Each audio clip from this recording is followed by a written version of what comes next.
Το τρελά. Και να χαμογελάς.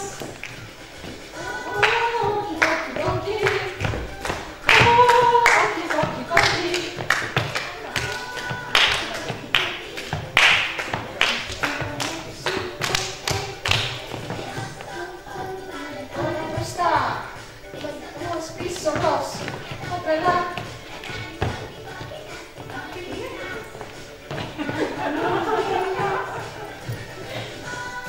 Όχι, όχι, όχι. Όχι, όχι, όχι.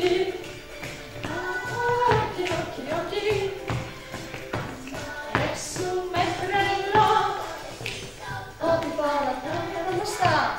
Πίσω μπρος, χόρεψε τρελά.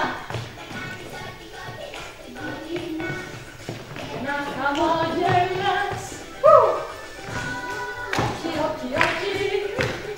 Όχι, όχι, όχι. Όχι, όχι, όχι. Χωρέσουμε τρελό. Μπροστά. Πίσω μπρος που να το τρελά. Και να χαμογελάς.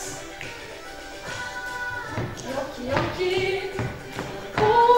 όχι, όχι, όχι, όχι, όχι, χορέψουμε τρελό. Πίσω μπρος, χόρεψε τρελά. Και να χαμογελάς.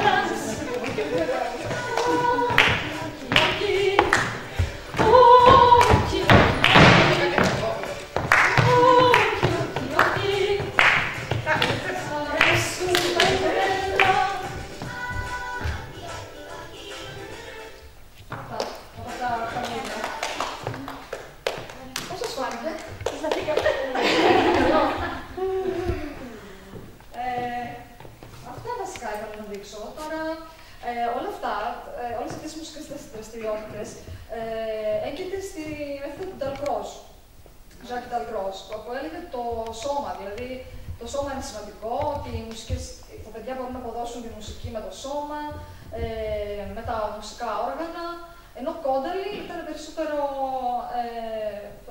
ήταν περισσότερο για τη φωνή.